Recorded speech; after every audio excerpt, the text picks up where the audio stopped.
yang menjadi pertanyaan kami, ya apakah kami di ujung timur ini tidak bisa mendapat hak keadilan?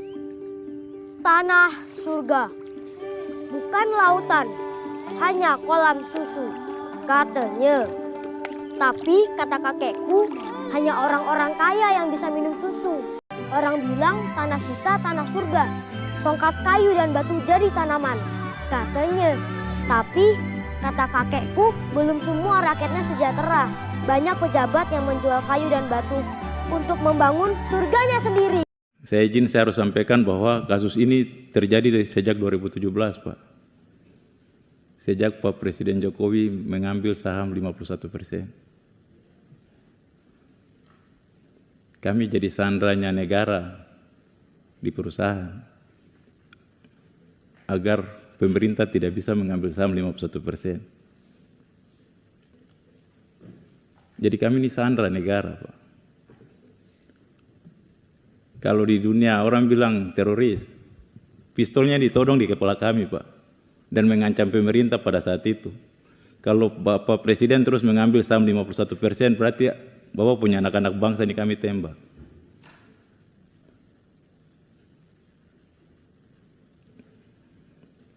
Jadi 51% Indonesia ambil, itu ada korban ribuan jiwa yang terlantar, Pak. Bahkan ada yang meninggal dunia.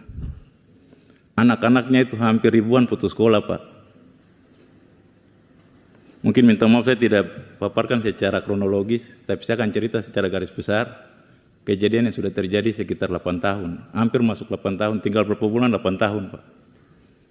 Tidak pernah temui ujung temunya. Jadi sampai hari ini kami duduk itu sudah banyak ribuan anak-anak putus sekolah, Pak. Tidak bisa melanjutkan pendidikan. Ada yang meninggal dunia karena tidak bisa berobat.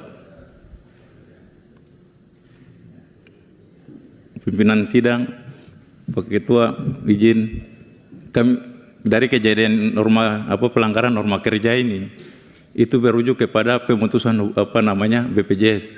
Jadi Freeport meminta ke BPJS untuk memutuskan semua akses pengobatan, biaya kesehatan terhadap pekerja yang melakukan. Jadi ini mogok kerja, Pak. Kami melakukan mogok kerja sejak 2017.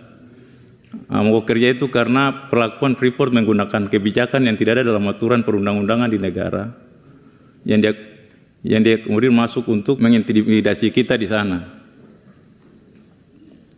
Jadi Pak, sejak terjadi bulan April mogok kerja itu, di bulan Mei 2017 juga Freeport mengajukan surat ke BPJS untuk mengeluarkan semua pekerja yang ada di dalam mogok kerja untuk tidak mendapat layanan BPJS.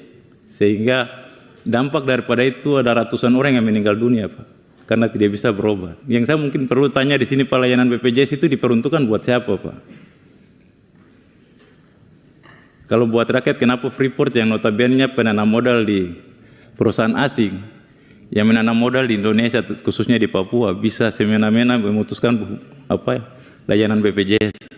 Ada anak-anak sekolah yang harus diusir, Pak. Tidak bisa ikut ujian. Mereka tidak bisa ujian akhir, Pak, karena orang tuanya tidak punya biaya. Freeport bukan hanya memutuskan jaminan sosial, Pak. Hak-hak pekerjanya pun diputus.